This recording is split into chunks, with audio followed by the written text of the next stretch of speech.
Oke, pada malam hari ini kita berdoa dulu terlebih dahulu. Mari kita bersatu dalam doa. Terima kasih Tuhan, terima kasih Bapa.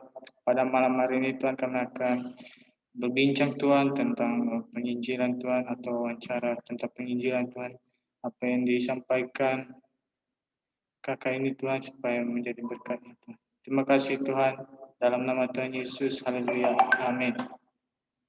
Oke. Saya mau nanya penginjilan di masa pandemi ini. Pertama yang saya mau nanya itu tentang penginjilan di pandemi COVID-19 ini. Jadi saya mau nanya pertanyaan itu yang pertama, menurut saudara suka duka menginjil di masa pandemi? Suka duka maksudnya suka dukanya waktu pas penginjilan di pandemi. Saya persilakan. Kalau menurut kakak suka dukanya tuh banyak ya kalau di masa pandemi. Yang pertama dukanya itu pasti ini kita nggak bisa ketemu banyak orang, kita nggak bisa banyak kesempatan untuk ngobrol sama orang. Kalau dulu kan sebelum pandemi COVID kita sering ketemu sama orang tuh, ketemu orang kalau di jalan, ketemu orang di gereja, ketemu orang di luar. Nah itu kan kesempatan untuk penginjilan gitu, kesempatan untuk penginjilan. Tapi karena waktu COVID masuk, itu kan awal-awal tuh, awal-awal kan ketat, semuanya serba ketat, nggak boleh keluar, nggak boleh kemana-mana. Nah itu kan yang biasanya kita penginjilan dengan cara ketemu orang, itu jadinya kita nggak bisa lagi. Nah jadinya kita kayak seakan-akan itu nggak menginjil gitu, seakan-akan nggak menginjil, itu dukanya. Ya meskipun sekarang kan udah mulai normal lah sedikit demi sedikit, tapi ya memang tetap aja gitu, nggak seleluasa dulu, nggak bisa ketemu banyak orang, nggak boleh sembarangan ketemu orang gitu kan. Padahal orang-orang yang harus kita injili kan orang-orang di luar sana juga yang belum tentu kenal sama kita. Nah, sedangkan kita harus tetap jaga jarak dulu dari orang-orang yang kita nggak kenal gitu. Nah, itu dukanya gitu. Tapi kalau sukanya, ternyata di pandemi kayak gini justru kita jadi belajar untuk kreatif dalam penginjilan. Yang tadinya tuh kita berpikir kalau penginjilan itu harus ketemu orang, penginjilan itu harus ngobrol sama orang, ketemu di jalan atau apa. Ternyata sekarang kita jadi punya pikiran yang lebih baru gitu. Kalau ternyata penginjilan tuh bisa lewat apa? Lewat sosial media, lewat misalnya kalau kita punya Instagram, Instagram kita punya Facebook, lewat Facebook kita, bahkan lewat YouTube gitu. Seringnya kan lewat YouTube tuh. Malahan sekarang TikTok, kalau kita semua kan tahu TikTok ya. Dulu kan TikTok tuh dianggap negatif gitu, cuma untuk main-main lah, cuma untuk joget-joget, pokoknya duniawi lah gitu. Tapi ternyata justru gara-gara pandemi kayak gini banyak orang-orang tuh penginjilan lewat TikTok juga. Nah itu hebatnya tuh. Jadi sukanya tuh di situ. Jadi sebenarnya kalau dipikir-pikir sukanya tuh lebih besar, soalnya kita jadi lebih nambah nambah pengetahuan, nambah sesuatu yang baru untuk penginjilan. Karena kan ke depan, kalaupun kita udah hidup normal, udah nggak ada pandemi lagi, ya tetap aja nggak mungkin kan yang penginjilan lewat sosial media itu ditinggalin gitu. Jadi justru penginjilan kita ke depan malah tambah besar. Itu kalau dari kakak untuk suka dukanya di penginjilan di masa COVID.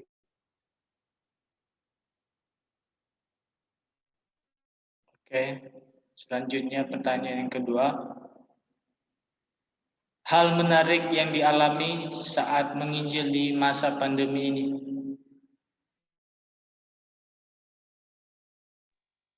Hal menarik ya.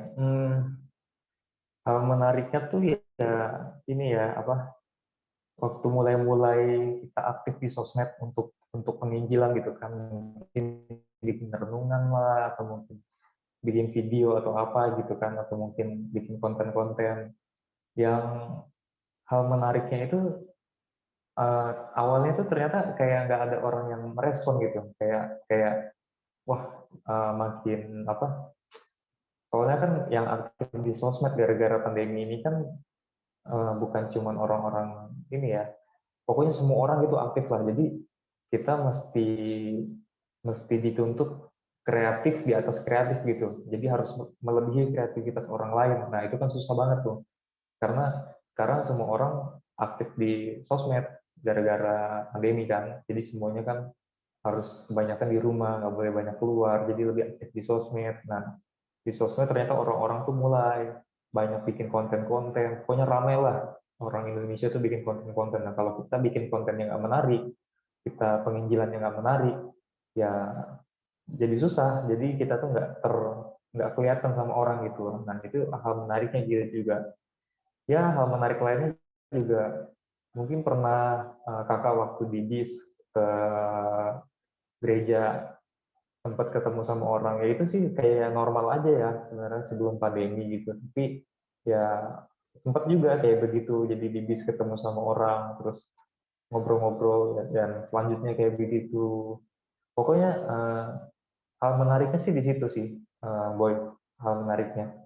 Jadi satu sisi kita memang tahu harus aktif di sosmed, tapi satu sisi kita juga nggak bisa cuma sekedar asal-asalan gitu. Jadi hal menariknya memang kita dituntut benar-benar mengembangkan kreativitas. Justru kita jadi diuji lawan kita nih gimana nih. Orang lain yang bikin hal-hal konten duniawi yang nggak jadi berkat, terus gimana caranya kita ini bisa jadi berkat lewat situ. Nah, itu hal menariknya. Oke, selanjutnya pertanyaan ketiga. Tujuan saudara menginjil apa? Tujuan kakak menginjil, eh, kalau orang-orang sih tujuannya ini ya, supaya pokoknya banyak orang masuk surga gitu. Kalau kakak pribadi ya tetap sih memang tujuan akhirnya kan itu, tujuan akhirnya. Tapi ya pasti kita nggak boleh cuma sampai situ berpikirnya. Tujuannya ya karena ini, kita sebagai orang-orang yang katanya mengaku percaya, pasti kita orang-orang yang kenal Tuhan. Nah, kalau kita emang benar-benar kenal Tuhan, kita kan pasti merasakan dong, merasakan kasihnya, merasakan penyertaannya, merasakan hidup sama Tuhan itu seperti apa. Dan makin kita hidup sama Tuhan, makin dekat sama Tuhan, kita makin sadar dunia ini tuh makin rusak sebenarnya. Nah, kalau kita makin dekat sama Tuhan tuh kita makin peka lihat keadaan sekitar tuh, wah pergaulan makin buruk, terus pokoknya dunia makin berantakan lah, dunia makin berantakan. Nah, justru di situ kita juga makin sadar gitu, waduh, kita aja yang ikut Tuhan ini gampang terbawa arus gitu loh, apalagi orang yang nggak kenal Tuhan. Wah, ya, bisa-bisa lebih parah lagi gitu. Kita aja kan yang aku percaya itu masih harus terus berjuang supaya selamat gitu kan. Nggak bisa berhenti cuma percaya Yesus aja, tapi harus hidup di dalam Kristus juga. Nah, itu juga jadi rasa beban juga untuk kita supaya orang-orang tuh juga kenal Tuhan, orang-orang selain merasakan kasih Tuhan, selain merasakan kasih Yesus, tapi gimana juga kita mau mengajak orang-orang ini sadar gitu, sadar kalau dunia ini nggak baik gitu, sadar bahwa dunia ini tuh semakin rusak. Nah, orang tuh nggak akan tahu dunia ini rusak kalau dia nggak melihat Tuhan gitu. Karena orang yang dekat sama Tuhan, makin orang itu dekat sama Tuhan, makin dia sadar kalau lingkungan di sekitarnya itu nggak baik. Tapi semakin orang itu nggak kenal Tuhan, semakin matanya tuh tertutup, nggak melihat bahwa keadaan sekitarnya itu nggak baik. Yang lama-kelamaan tuh bisa membawa diri mereka sendiri kebinasaan gitu loh. Nah, itu jadi tujuannya tuh itu gitu. Jadi harus punya rasa beban, punya rasa mengasihi jiwa-jiwa, bukan karena supaya di surga nanti penuh atau apa ya. Itu memang tujuan akhir, tapi tujuan utamanya ya karena kita punya hati seperti hati Tuhan, kerinduan yang sama seperti kerinduan Tuhan, dan kerinduan Tuhan bukan cuma sekedar supaya orang-orang manusia masuk surga, tapi ya memang sebelum masuk surga, orang-orang berperilaku seperti Kristus, itu yang lebih penting gitu. Nah, nggak mungkin kan seseorang berperilaku seperti Kristus cuma dalam satu malam gitu. Nah, itu kan butuh proses. Makanya secepat mungkin kita mesti memenangkan banyak jiwa, khususnya anak-anak muda. Ya. Kayak gitu, Boy. Oke, selanjutnya pertanyaan keempat. Apa yang harus dipersiapkan untuk menginjil di masa pandemi ini?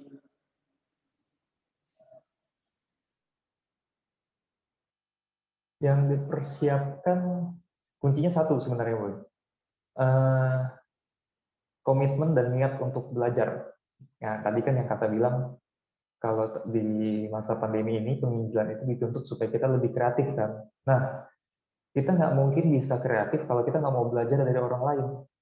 Nah, kalau ngomongin belajar, belajar itu kan prosesnya bukan cuma sekali dua kali, tapi harus berkali-kali ngeliatin cara orang bikin konten tuh gimana, ngeliatin orang lain menginjil gimana, terus apa aja kebutuhan orang, itu kan belajar namanya, dan belajar itu butuh proses, bukan cuma sekali dua kali, tapi harus terus-menerus. Nah, jadi yang paling dibutuhkan itu, ya itu, niat, komitmen untuk belajar. Karena kalau kita udah punya niat dan komitmen untuk belajar, di situ baru kita terbuka pikirannya. Mulai kita punya kreativitas. Karena kreativitas itu nggak muncul cuma sekedar begitu aja, tapi perlu dilatih, diasah gitu, Boy.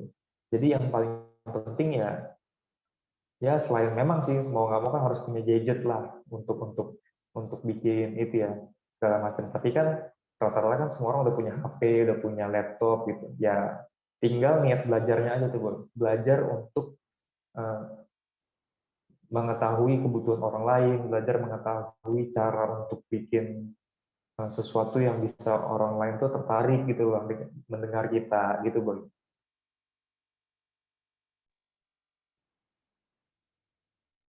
Oke, selanjutnya pertanyaan kelima. Dengan siapa Anda menginjil di masa pandemi ini? Dengan siapa ya? Jawabannya dengan siapa aja yang Tuhan pertemukan gitu.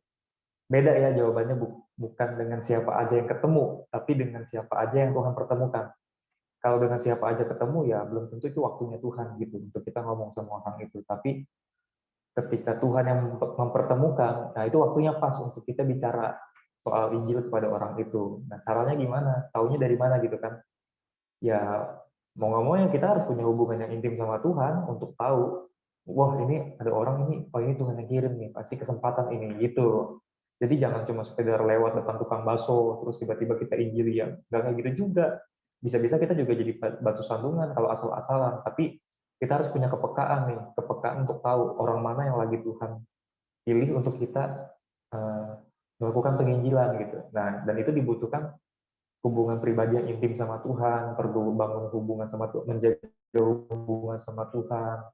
Makanya seorang penginjil itu juga harus menjaga hubungan sama Tuhan gitu. Nggak cuma sekedar pinter teologi, pinter Alkitab untuk menjelasin Injil soal dia. Yang lebih penting itu bukan soal teologinya, tapi gaya hidupnya tuh seperti Yesus apa enggak. Karena cara menginjil yang paling efektif itu ketika orang melihat Kristus di dalam hidup kita. Gitu, Boy. Oke, pertanyaan selanjutnya. Pesan untuk orang di luar sana yang akan melakukan penginjilan di masa pandemi ini. Pesannya ya.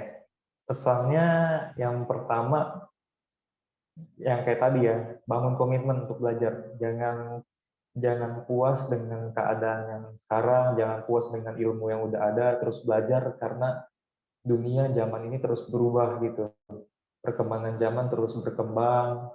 Jadi jangan pernah berhenti untuk belajar. Terus selanjutnya ya tetap semangat, jaga hubungan sama Tuhan. Karena percuma kita menginjil tapi kalau kita nggak dipimpin Tuhan gitu. Jadi penginjilan yang baik, penginjilan yang sehat tuh penginjilan yang dipimpin oleh Tuhan juga. Dengan siapa kita bicara itu harus sesuai kehendak Tuhan. Bagaimana kita bicara, apa yang kita bicarakan itu juga harus sesuai kehendak Tuhan. Jadi penginjilan itu simple sebenarnya. Ketika kita peka sama Tuhan dan Tuhan yang menggerakkan kita untuk kita ngomong apa sama orang itu. Tapi itu gampangnya di situ kelihatannya, tapi susahnya itu ya kalau kita nggak mau jaga hubungan sama Tuhan, kalau kita nggak mau bangun hubungan sama Tuhan untuk kita bisa mengerti isi hati Tuhan. Gitu, Boy. Itu pesannya. Pertanyaan terakhir, berapa biaya yang dikeluarkan?